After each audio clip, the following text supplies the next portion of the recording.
All right, once again, hello, this is Jeff Scott coming at you with JavaScript, courtesy of Murox JavaScript 2nd edition.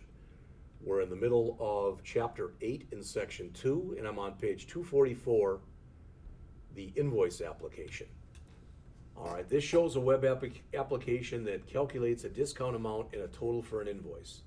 The application uses some of the conditional expression and selection structures described in this chapter to determine the discount percent.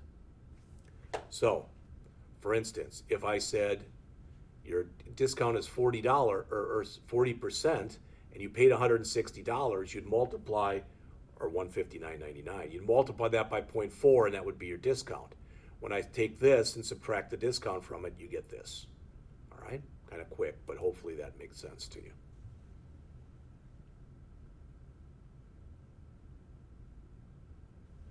The code is pretty similar to what we've looked at in the past. We do have a drop-down list, okay, so that allows you to choose regular, loyalty, or honored citizen. But other than that, it's pretty similar to what we've seen. The JavaScript is on page 247, and in the next several slides here, and it follows pretty much the format that we've been using, all right, by and large. Okay. First, it declares the $sign function.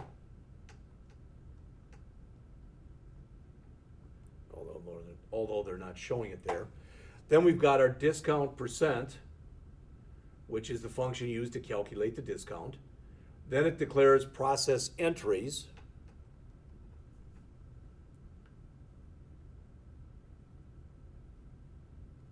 And finally, it attaches that the calculate, etc., the process entries to the click event, and it tells you, all right, that the type should have the focus when the program runs. So if we do run this, and I don't have it up, but I can bring it up quite easily, hopefully.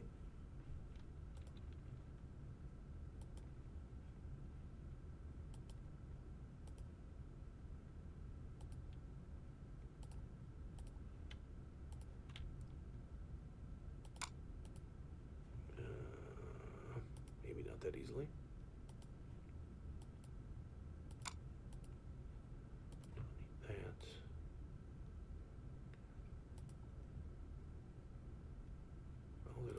Did I copy that over there? You go invoice total. All right, I'm a regular customer. My total is $100.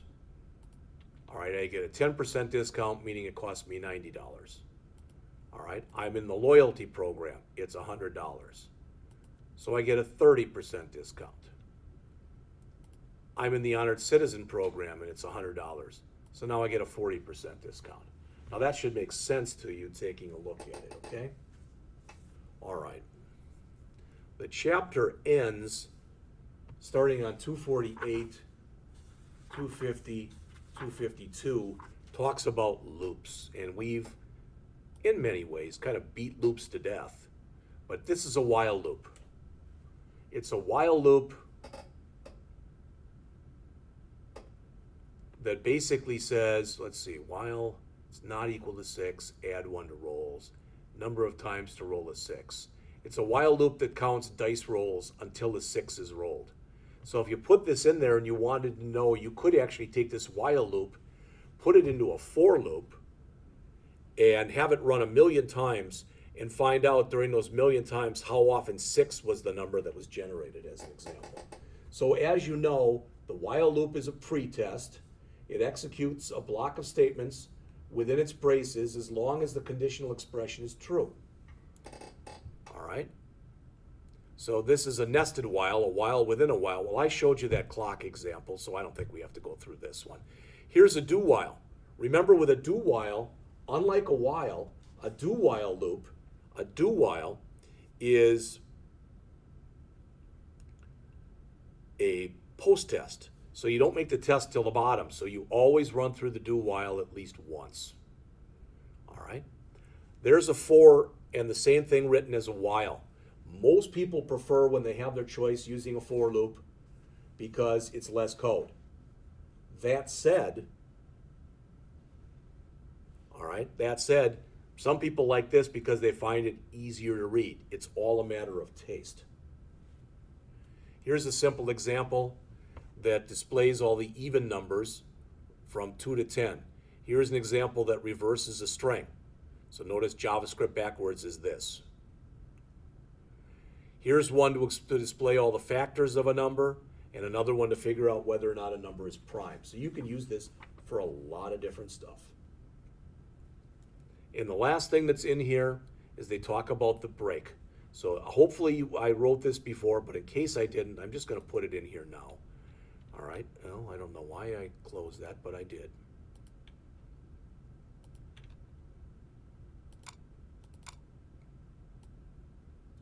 I should just need my JavaScript.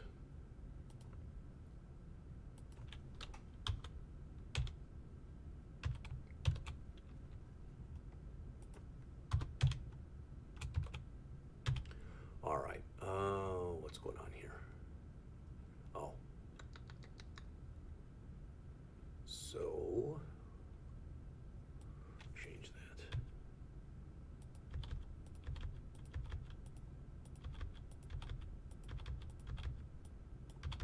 Should fix that. All right, I'm going to put in a simple for loop in here. For int x equals 1. We'll go to 25. X less than or equal to 25, x plus plus. And then I'm going to do a document.write that says BR tag, and it says x equals plus x. Simply. It's a pretty simple example. You should be able to look at that and figure out exactly what's going to happen. All right, so let's run this. Of course, it doesn't like it. So I put something in here that was invalid.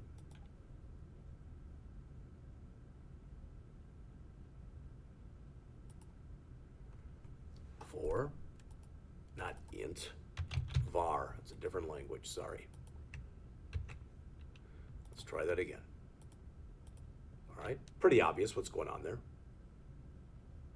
All right, what if I want to stop when x gets to 15? Okay, then I can come in here, and like I said, I may have already told you this. I don't remember if I did or not. So just in case, if I come through here, I can say if x equal 15, break. All right, so I don't want this up. I accidentally clicked the wrong button here, So now let's run it and see what happens. Notice it goes to 14, it breaks out of the loop. So that's what break does, is it literally breaks you out of the loop. All right? Now what if I come back in here and say if x equal 15, continue. All right? Now notice what number doesn't print, 15. So break breaks you out of the loop. In other words, it jumps out of the loop. Continue ends the current iteration for the loop and jumps back up to the start. If you've got nested loops, which is a loop within a loop, then break and continue only apply to the loop in which you've written them. So this chapter, again, built on what we had in section 1. You should now hopefully have a fairly strong structural base where you understand if statements, you understand the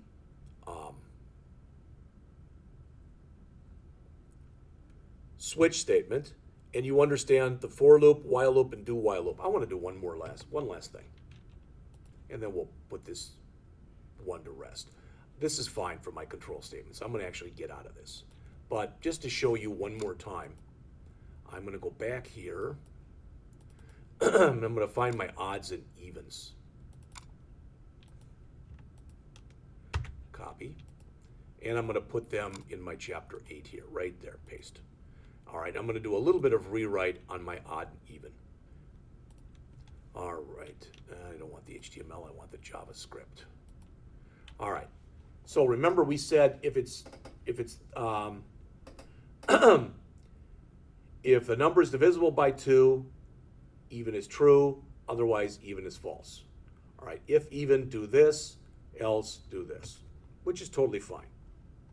All right, but what if I did this? What if I came in here and didn't have this thing called even, but I wrote in here result, and I set that equal to number modulo 2. All right, and I'm going to put this whole puppy into a while loop. So I'm going to say var again equals y. Again, I can use single quotes there or double quotes. Y dot to uppercase. So I'm sure that it's always in uppercase. All right, then while again equal. I could use, I guess, a triple there, but while it's equal to y, I want to do this. So I want to do an alert that asks you to enter a number. All right, let's put var number out here, which will set equal to 0. And we'll put var result here, which will also set equal to 0. The reason I'm setting these outside of the loop is if I put them in the loop like this with the word var, it goes back and it has to take the time to recreate the variables every time. Now it can just reuse them. All right, so now I've got this. So the result should be either 1 or 0. So now what I'm going to do is I'm going to change all of this around. I can get rid of all that code, and I can say switch on result. Case 0, that means there is no remainder. I can write down that it's an even number. And I can break. Case 1, which means that it's an odd number, I can write this, and I can break. Now, those should be the only two things possible, but just to protect myself, I'll put in here a default. And I'm going to say document.write, and I'll just say error occurred. Now, it is possible and totally fine to write break here, but notice the next line goes to the end anyway, so we can leave it out, but I'll leave it in there. Okay, so now we've got all this, while again equal yes, boom, boom, boom, boom, boom, boom, boom. So now I'm in here, so now I want to say, again, equal prompt, run program again, and I'll put down here yes or no. It's always nice to give the user their possibilities so they know. We'll default it to yes because you do want to run it again, of course, because it's such a good program. But remember, it's possible that they wrote yes, Y-E-S, or no, N-O. So I only want that first character. So I'm going to say again equals char at. So I only want character 0, and I'm going to flip that puppy to uppercase. Okay? So if it's going to be a Y, I'm going to do it again. So hopefully I fixed that. Let's find out. For this program, enter a number. I'll tell you if it's odd or even. 6. Even. Do it again. Yes. That didn't work. So my test must be flawed. So again equals that, to uppercase. Again, char at, that should be right. Character 0, dot to uppercase. While again equal y. I thought that's what I put in here. We really don't need this message anymore that says, for this program, put in a number, because we already did that. All right, so enter a whole number, that's fine.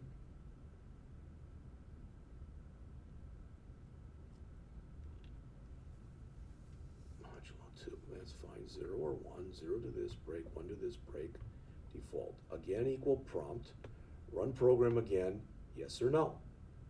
All right, so we put a Y in there. And then we just plucked off char at, that's correct, 0, dot to uppercase. As far as I know, that's correct. Then we come back and say, while again equal yes, do it again. Trying to figure out why that program would not have worked, because it looks logically like it's correct to me. 351. It's an odd number. It's correct. Do I want to run the program again? Yes. It's not allowing me to, so why would that be? No, I want to be in the while loop. While again. In fact, let's just set it here. I'm not even going to worry about the 2 uppercase because I'm already handling it. So y, that's equal to y. So while again is equal to y. That's not going to fix the problem though. While again is equal to y. Boom. Let's alert this. So let's alert again equals plus again. So it didn't work, but I want to print out, I'm debugging right now. Run program. Enter a whole number, 1, 2, 3, 4, 5. All right? It's an odd number, correct. Do I want to run the program again? Yes. It's not even hitting that line. Something is screwed up in here.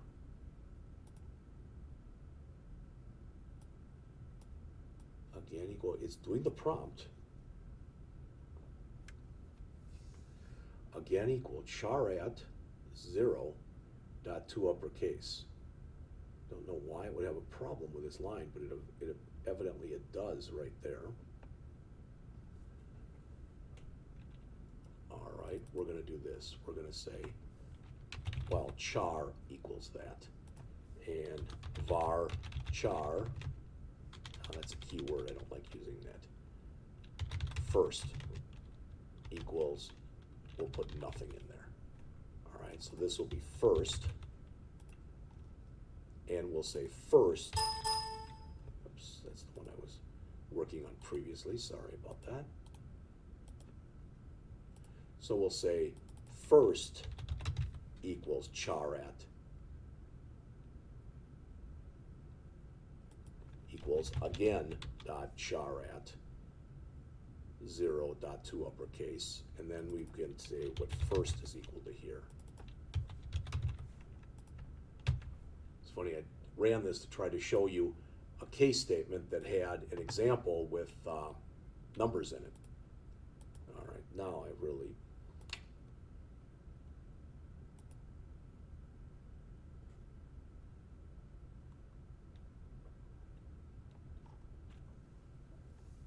while first, oh, it's not going to run, well, because while first equal y.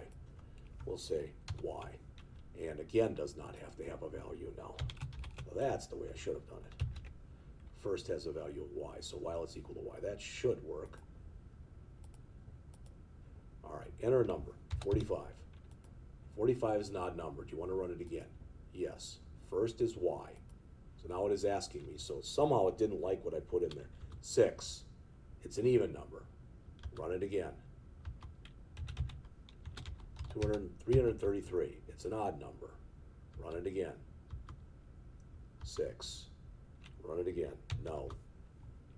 All right, so now I can get rid of that alert on the bottom, and I'll just comment it out. And where I print it out that it's even or odd, all right, what I want to add to that, of course, is my old friend, the BR tag.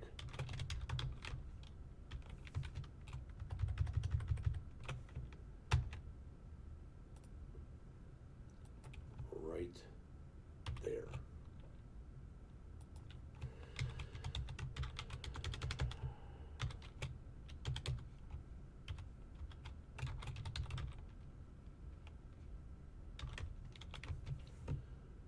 All right, is an even number, is an odd number. BR plus number, why is the coloring on that? That's because that's wrong. All right, we'll run it one last time. 6 is an even number, run it again. 7 is an odd number, run it again. 890 is an even number, run it again. 765 is an odd number, run it again. 111 is an odd, or 11 is an odd number, run it again. 111 is an odd number, run it again. 22 is an even number, and that should be enough. Okay? Not a pretty interface, really, but it's the program itself is fine and it's functional. All right, that should end the chapter for us. Okay, in the next chapter, chapter 9, I will be talking about arrays and web storage. So I will pick it up with that one. That may end up being a longer chapter, so if so, that may have to end up being broken into 2 different parts.